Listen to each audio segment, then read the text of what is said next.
Buenas noches, Dios les bendiga desde la ciudad de Canelones, capital histórica de la bandera, República Oriental del Uruguay.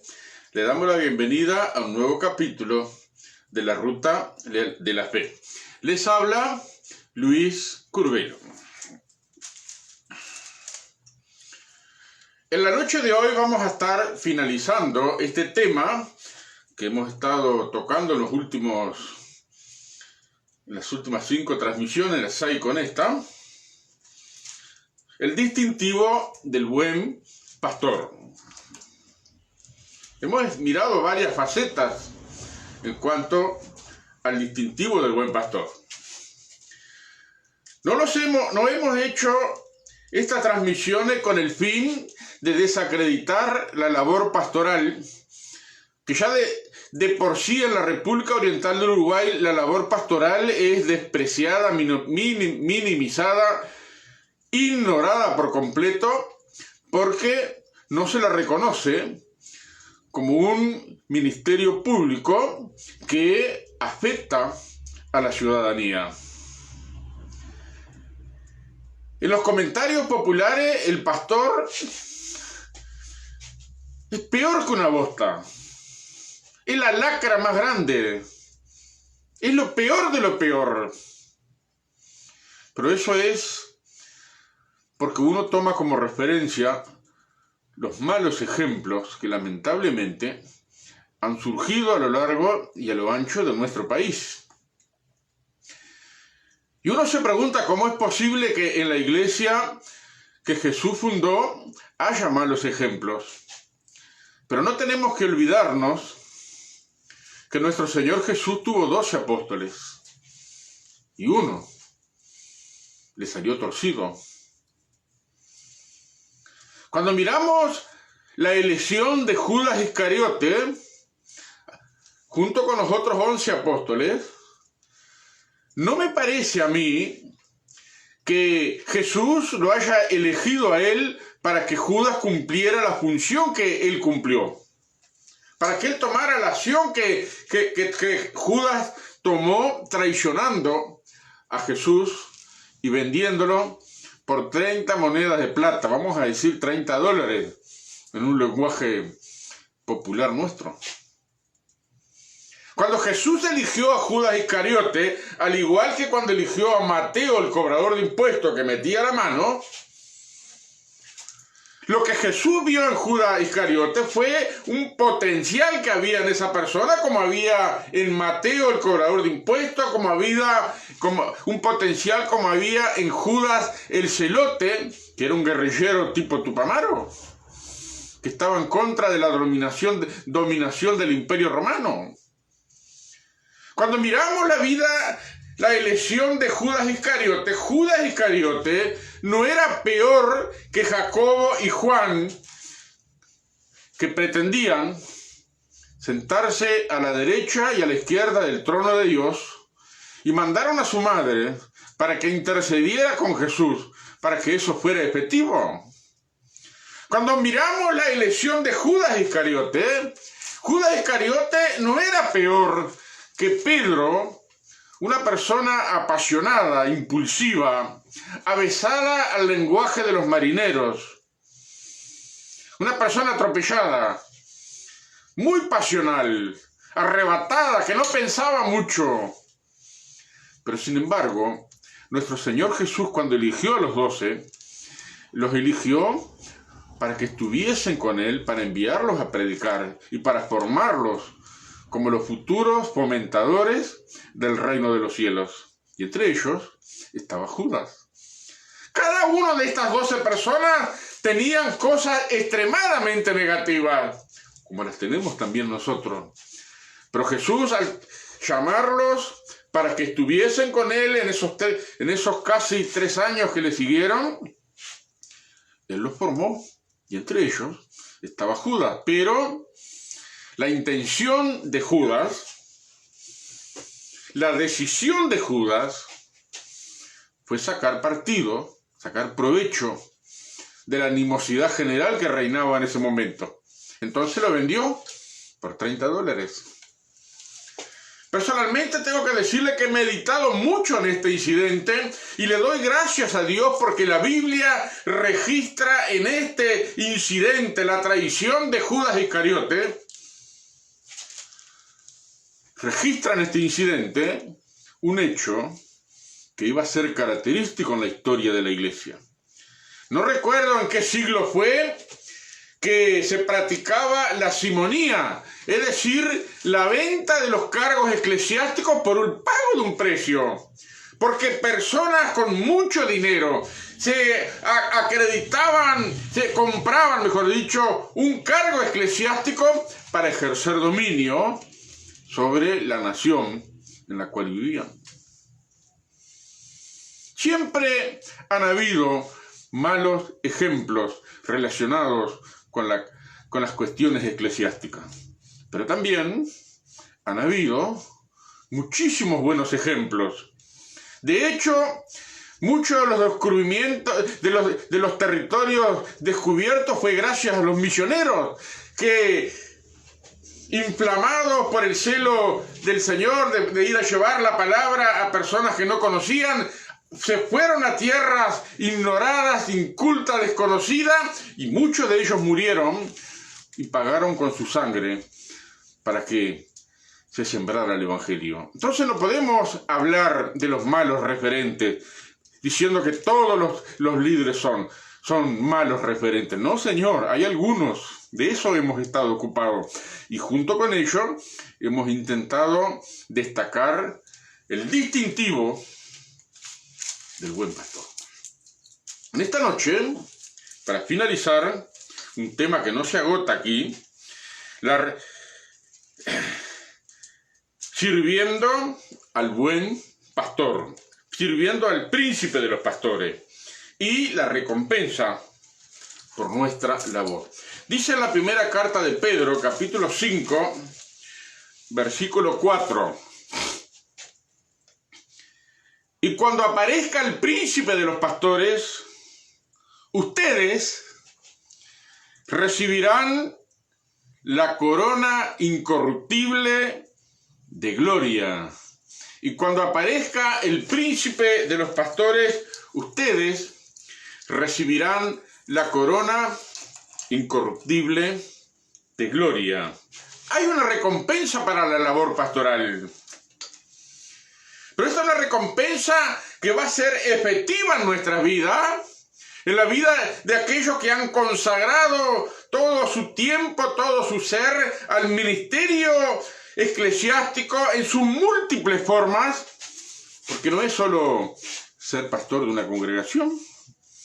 El ministerio cristiano abarca muchísimas áreas, muchísimas competencias y demanda que muchos hermanos en distintas áreas y competencias se especialicen en un área determinada. Ese es el ministerio específico que Dios nos da a cada uno. Y a algunos les da el ministerio de liderar las congregaciones. La palabra que hemos leído dice que cuando aparezca el príncipe de los pastores, el Señor Jesucristo, el que dio su vida por las ovejas, el que su sacrificio permitió que en el día de Pentecostés se formalizara, tomara forma, se echara el cimiento de la iglesia local.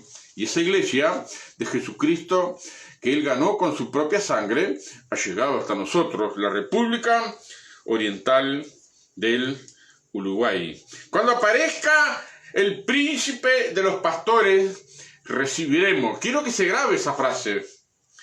Cuando aparezca el príncipe de los pastores, recibiremos.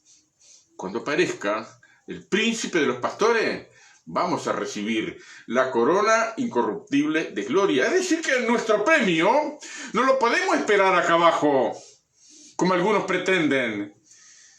Nuestro premio nuestra recompensa, nuestro reconocimiento final se va a hacer efectivo, se va a llevar a cabo el día que aparezca el príncipe de los pastores, en ese día que conocemos como el arrebatamiento. Y eso implica un hecho interesante, un hecho que lamentablemente no lo oigo en los púlpitos cristianos. Y es el hecho de que cuando Él aparezca y que nos va a recompensar, significa que primero vamos a rendir cuentas en el tribunal de Cristo.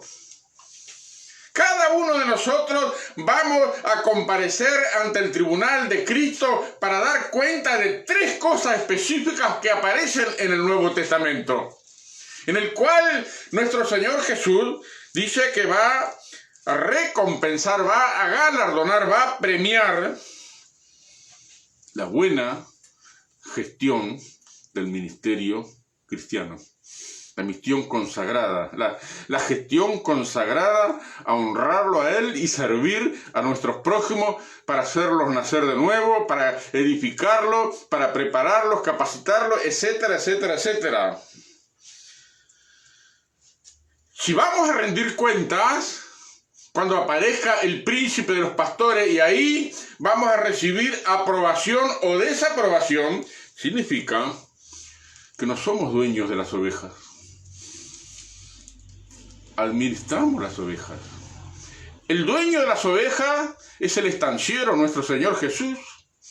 Nosotros, cada uno en las áreas en que tenemos competencia, somos meros administradores de los misterios de Dios, somos meros administradores de la gracia que Dios ha puesto en nuestras manos. No es algo que gestamos e inventamos nosotros mismos con nuestro propio esfuerzo, con nuestras propias ganas. No, Señor.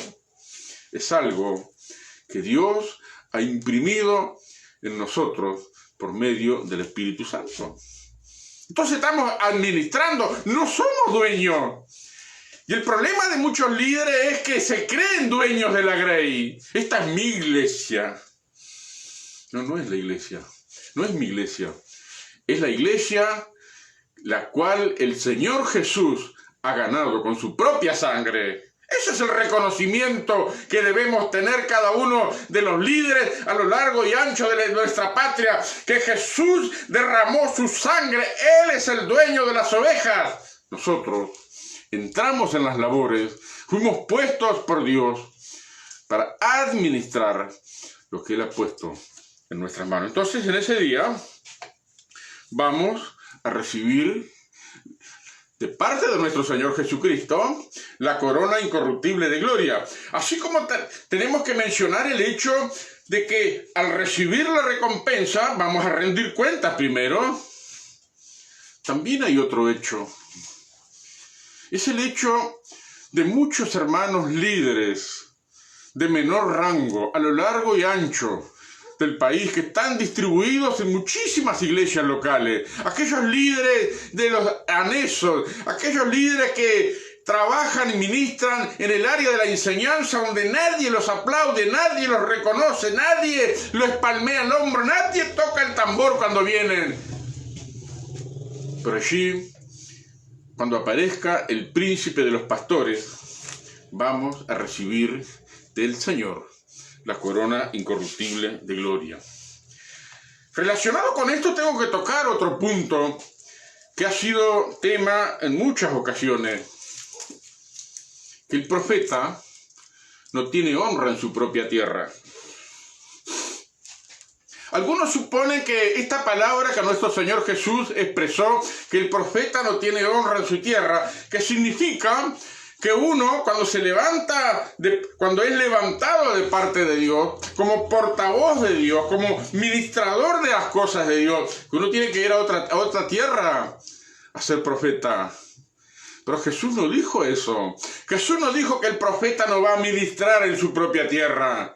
Jesús lo que dijo, que en su propia tierra, ahí de donde somos, donde formamos parte de una comunidad que nos vio nacer, que nos vio crecer, que nos vio desarrollarnos, y que luego Dios nos levantó en esa comunidad como un portavoz suyo, los que nos rodean nos van a negar la honra.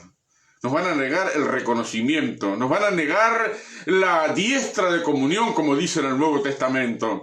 Nos van a mirar levantando el cogote, y ¿quién se cree que es? Como ha sucedido en tantas ocasiones con muchísimos hermanos que se han levantado con mucha humildad y sencillez en el nombre de nuestro Señor Jesucristo.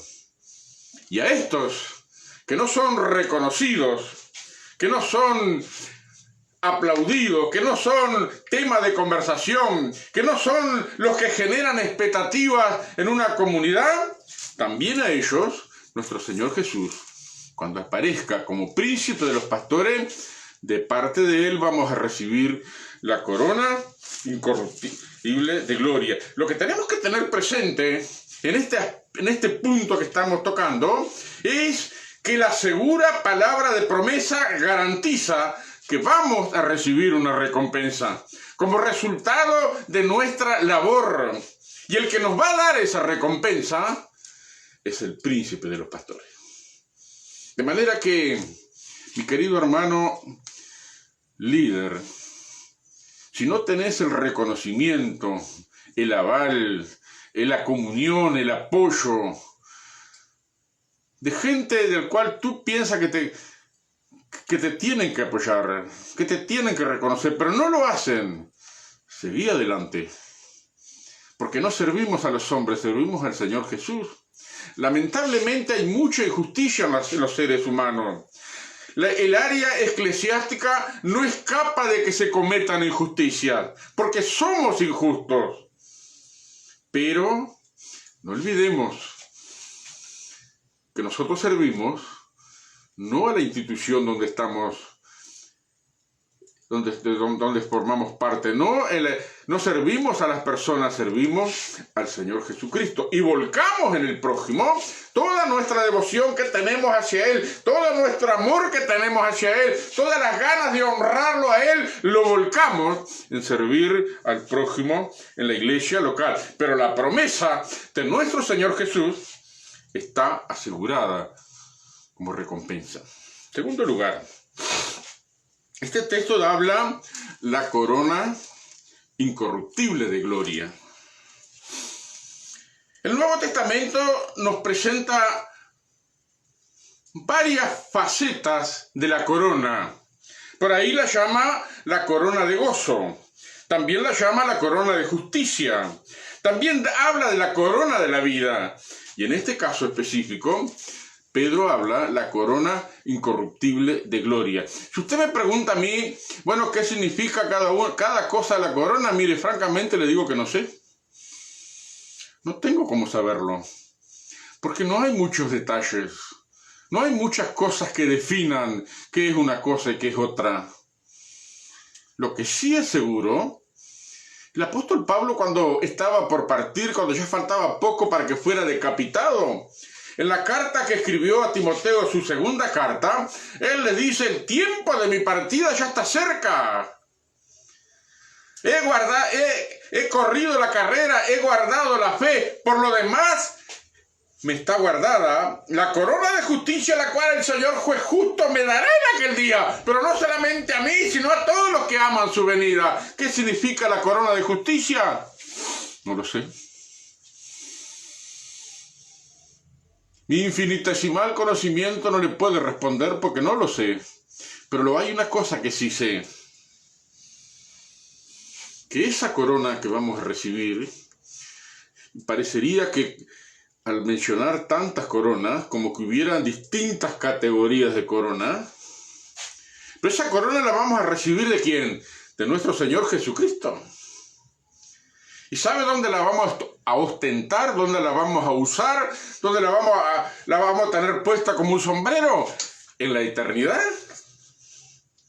De manera que si no tenemos reconocimientos aquí abajo, si aquí nos niegan la honra, nos niegan el reconocimiento, nos niegan muchas cosas que nosotros nos gustaría que nos dieran, allí el Señor Jesús nos va a dar esa corona incorruptible de gloria que va a ser nuestro reconocimiento por toda la eternidad. De manera que cuando en el estado eterno nos crucemos los unos con los otros, vamos a estar mirando las coronas que ostentan nuestra cabeza y esos grados de corona que no me atrevo a decir que son categorías, pero aparentemente parece que fuera. Va a destacar algún rasgo de nuestras personas, de nuestros ministerios. Pero sea la corona que tenga más baja estima, más baja gloria, va a ser una corona que vamos a ostentar por toda la eternidad, la vamos a usar como un sombrero permanente. Vamos a tener un reconocimiento de parte de nuestro Señor Jesucristo por toda la eternidad. Mi mente no abarca lo que es toda la eternidad, pero me gozo y lo invito a usted a gozarse en esto, de que aunque no lo reconozcan acá abajo, aunque le ladeen el cuerpo, aunque lo menosprecien, aunque lo tiren para un costado, aunque digan que todo lo suyo es bajo, que no sirve para nada, pero lo que usted hace sirviendo al príncipe de los pastores, cuando él aparezca le va a dar esa corona que va a ser el reconocimiento de él por toda la eternidad. Y aquellos que le han negado muchas cosas a usted van a ver esa corona. ¿Qué van a sentir allí? Bueno, no sé. Pero en el libro de Apocalipsis hay un detalle muy interesante. Dice que Dios enjugará toda lágrima de los ojos de ellos. ¿Qué motivará que cuando estemos en la gloria, en el estado eterno, al lado de nuestro Señor, haya motivos de lágrimas? No lo sé. No lo sé. Pero sí he pensado muchas veces, porque dice por ahí también en el libro de Apocalipsis, vi las almas de los degollados allá. Los que fueron degollados acá en la tierra por causa de la palabra de Dios y el testimonio de Jesucristo. Claro que tenían la cabeza puesta, pero ahí les quedó la marca en el cogote de cuando fueron degollados. Y eso, de alguna manera, creo que va a ser como una cachetada para algunos que fueron flojos en algunas cosas. No sé, son cosas que yo pienso. Pero Dios va a enjugar toda lágrima y vamos a tener por toda la eternidad la corona. Déjeme decirle como un consuelo para todo aquel que sufre acá abajo, que sufre la injusticia, que sufre que el hecho de compartir una idea con un líder para mejorar en un área, desarrollar una estrategia, y le dice, sí, el líder toma la estrategia, luego la aplica la estrategia como si fuera propia, no sabotea la estrategia, él se lleva el mérito, él se lleva los honores, él se lleva los aplausos, él se lleva los reconocimientos. Pero fue un servidor humilde, callado y sufrido quien fue el portador de esa estrategia. Déjeme decirle que esa va a ser la cruz que usted va a tener que llevar. Porque tenemos que llevar nuestras cruces. Las cruces significan algunas cosas que son como una espina clavada en el cuerpo. Pero aún así, con esa cruz, servimos al príncipe de los pastores. Y cuando él venga, vamos a recibir esa corona que será nuestro reconocimiento por toda la eternidad. Que lo nieguen, quien lo niegue, aquellos que tienen título, que ostentan cargos de alto rango, etcétera, etcétera. No estoy nombrando a nadie específicamente, simplemente mencionando situaciones de las cuales he sido testigo en incontables ocasiones. Pero llegará ese momento que nuestro Señor va a levantar nuestra cabeza y nos va a poner la corona por toda la eternidad. Ante este hecho, para culminar, Pedro nos hace algunas recomendaciones. Nos hace 3 recomendaciones en este pasaje. Dice en el versículo 2 del capítulo 5 de su primera carta: apacienten la grey de Dios que está entre ustedes, cuidando de ellas. Primera recomendación: no por fuerza, sino voluntariamente. Sea líder, ministre en el área que le compete como líder, así sea el simple cargo de maestro de escuela bíblica, o maestro de adolescente, maestro de jóvenes, maestro de adulto mayor, lo que sea, en el área donde sea, en algún ministerio o departamento en particular, usted ministre, no como teniendo señorío, no como que acá yo soy, como un milico, marcando el paso a todo el mundo, ¿no? Dice Pedro, no como teniendo señorío sobre los que están a nuestro cuidado,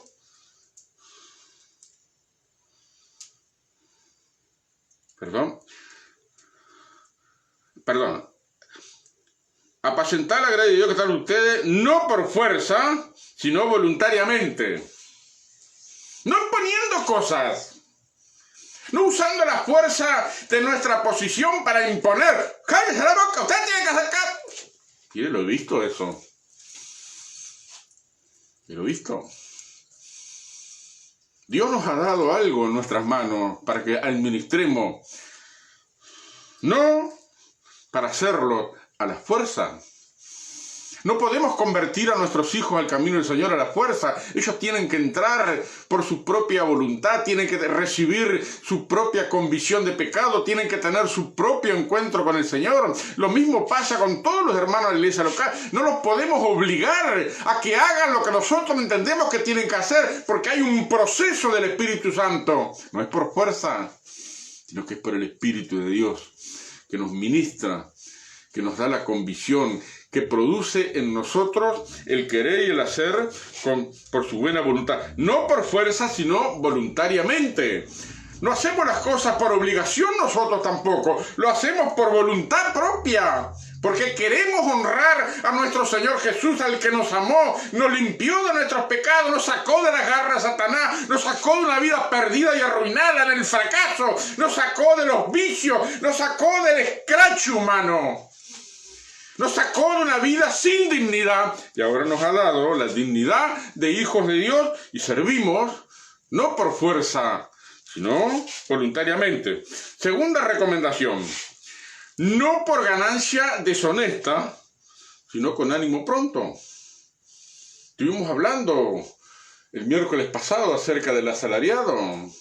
Ahora Pedro otra vez vuelve a dar esta recomendación. No servimos, no cuidamos la grey, no apacentamos la grey por la ganancia, sino con el ánimo pronto, ese ánimo que es motivado por un corazón agradecido con Dios, porque Él me amó, Él me limpió de mis pecados con su sangre, me hizo un rey, me hizo un sacerdote, me sacó de la miseria, me sacó del basurero para servir a su pueblo, para servir a personas, para ayudar a otros a levantarlo de la ruina.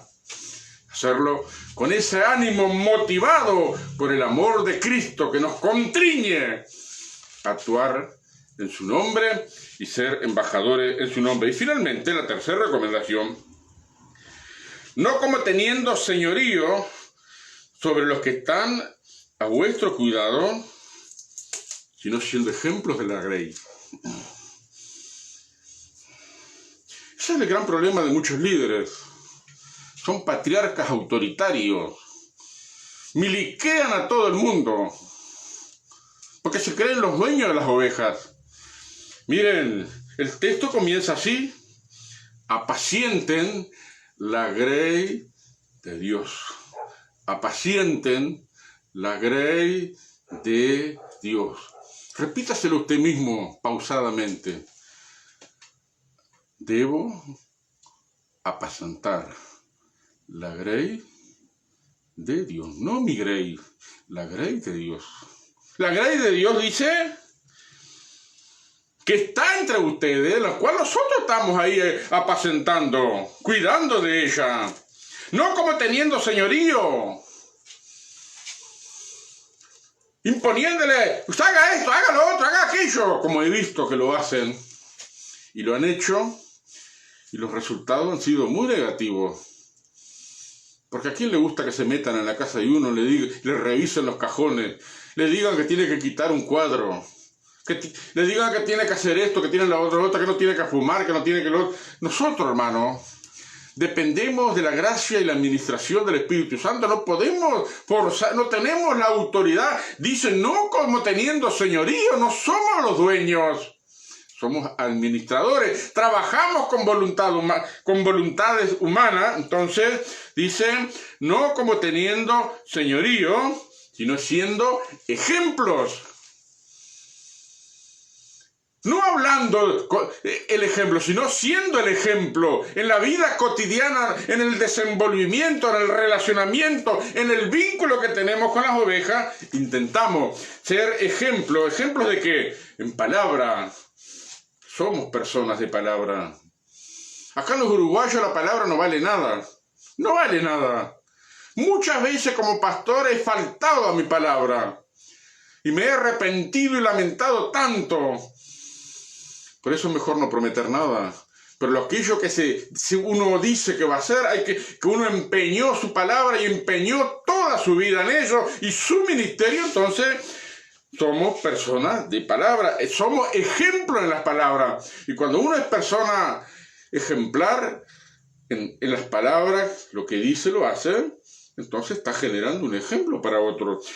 Ejemplos en conducta, nuestra conducta en todos los roles de nuestra existencia. Ejemplos en amor, ese amor desinteresado que emana del amor de Dios que nos ha transformado a nosotros primero y que en ese amor actuamos para que otros también sean transformados. Ser ejemplos en espíritu, en la vida espiritual y ser llenos del Espíritu Santo. Ser ejemplos en fe. Un tema que da para mucho. Ser ejemplos en pureza, en santidad. Ser ejemplos en estar ocupados en buenas cosas. Que no estemos solamente... Tenemos tiempo de pasatiempo, de tiempo para nosotros, para esparcir nuestra mente, pero que nuestra vida como no sea solamente pasar el tiempo, sino estando ocupados en buenas cosas. Dice ocupados en la lectura. ¿Qué tan interesante? Miren lo que lamento de muchos líderes que conozco, que algunos son de la denominación a la que pertenezco, hicieron los 4 años del Instituto Bíblico. Después hicieron el posgrado. Y ahí se quedó. Y uno les pregunta, bueno, ¿qué libro de la Biblia está estudiando? Ah, no, yo... Eso no es para mí, eso es para vos, que vos sos maestro. No, yo, a mí no. ¿Saben cuántos pastores me han dicho eso? Que reflejan que hicieron la capacitación de los 4 años del Instituto Bíblico y algunos hicieron el otro y después hicieron otro más, pero ahí se terminó todo. Pablo dice que debemos ocuparnos, estar ocupados en la lectura. Nuestra mente debe estar llena de conceptos nuevos, refrescada con nuevos conceptos de la Biblia y de la palabra de Dios, con nuevas revelaciones de parte de Dios, con el conocimiento de los tiempos que estamos viviendo. Debemos ocuparnos de la exhortación, exhortar a las personas, animarlos. Algunas veces hay que ser un poquito enérgico, pero no siempre vamos a estar enérgicos. Y también ocupados en la enseñanza. Me conta que el ministerio de enseñanza es poco apreciado entre los evangélicos. Hay denominaciones que hacen mucho énfasis en la enseñanza, pero hay un grueso del cuerpo evangélico que no le gusta mucho la enseñanza. Es muy aburrida la enseñanza. Porque nos gusta la adrenalina, que venga un predicador de allá afuera y que empiece que haya movimiento, que haya revolcada, que haya griterío, que haya movimiento, que haya esto, que haya lo otro, que haya aquello. Pero cuando uno va a estudiar, a recibir enseñanza, no hay nada de eso, no hay adrenalina. Hay ejercicio de la mente y ejercicio del corazón. Y hay mucho menosprecio en cuanto a la enseñanza. Yo tengo una amiga que es miembro de la organización a la cual pertenezco, que tiene una página que se llama Educadores de la Palabra. Cuando descubrí esa página, me quedé pensando, me quedé sorprendido, admirado, porque esa hermana está dándole a la enseñanza, a las personas que enseñan, lo llama educadores de la palabra. Educadores de la palabra. Algo nuevo me impregnó, me dio lo que Dios me ha dado. El hecho de poder enseñarle algo a alguien es algo noble, es algo notable, es algo grandioso. porque estamos transmitiendo vida, no con adrenalina, no con movimiento, no con bailongo y movimientos fuertes y experiencias emocionantes, sino usando nuestro intelecto, moviendo nuestras emociones, nuestras intenciones, compensándolas con la palabra de Dios. Ser educadores de la palabra es algo notable. Así sea una clase de niños, así sea una clase de adultos mayores. No hay emociones fuertes en la enseñanza, pero mire lo que la Biblia dice en cuanto a los que enseñan la justicia. Dice así: los que enseñan la justicia a la multitud resplandecerán como las estrellas en el firmamento. Los que enseñan la justicia a la multitud van a resplandecer como las estrellas en el firmamento. Es cierto, en un aula donde estamos enseñando, en una casa donde vamos a enseñar, no hay emociones fuertes, pero estamos inyectando luz, estamos abriendo mente, estamos ampliando horizontes, estamos mostrando facetas de la vida que a las personas a veces se les pasa desapercibida, y de parte de Dios y impregnado con el Espíritu de Dios, estamos inyectando vida, que después vamos a quedar lejos de ellos, pero vamos a brillar como las estrellas, un puntito allá en el firmamento, pero brillando, los referentes, y luego ellos mismos van a ser referentes de otros. No es poca cosa ser educadores de la palabra. De manera que en estas recomendaciones que la palabra nos hace, tenemos que examinarnos a nosotros mismos, y lo notable que es una palabra que no aparece en el Nuevo Testamento, pero que todo el reclamo del Nuevo Testamento, todo lo que nos presenta como un desafío, demanda que hagamos ajustes. Que hagamos ajustes en nuestro interior, que nuestros horizontes no se limiten solo a las experiencias que tuvimos en el pasado, experiencias gloriosas, lindas, tremendas, poderosas, inolvidables, y queremos vivir prendidos a esa vieja gloria. No, hermano, tenemos que actualizarnos en el tiempo que nos toca vivir con sus múltiples desafíos, recibir las directivas de Dios para que Él nos ayude a dar respuesta a esos desafíos como ministros de Jesucristo. Es una pena ver líderes que su mente está estacionada en el pasado. Todo su concurso en el presente procede del pasado, no de una renovación en el Espíritu Santo. Entonces, mucha gente se queja, con razón. Se queja con razón. Uno tiene que renovarse. Así como dice el apóstol Pablo, esa experiencia normal de la vida, nuestro viejo hombre se va desgastando, va sufriendo el embate del tiempo, de las enfermedades, pero el interior se va renovando por la obra y la administración del Espíritu Santo. Termino con una anécdota. En una iglesia del interior, una iglesia de muchos años que fue fundada por el pastor que fue pastor hasta que se murió.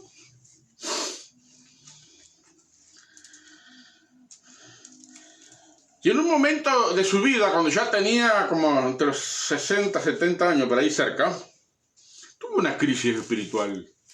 Estaba sentado en su escritorio repasando sus sermones, en una pila de sermones. Y en un momento empezó a pensar, ¿dónde se fueron todos estos sermones? ¿A dónde fueron? ¿Qué quedó de todos estos sermones? Yo hacía tiempo que venía experimentando una crisis, mezclado con algunos malestares físicos y algunas cosas que se dieron, como se dan siempre en la iglesia local. Estaba mal. Entonces, en un momento de bronca, agarró todos esos sermones, hizo un paquete, los ató con un hilo y los tiró a un costado allí de su oficina. Un día vino uno de sus diáconos: pastor, necesito unos folletos, ¿dónde puedo ¿Dónde hay folleto?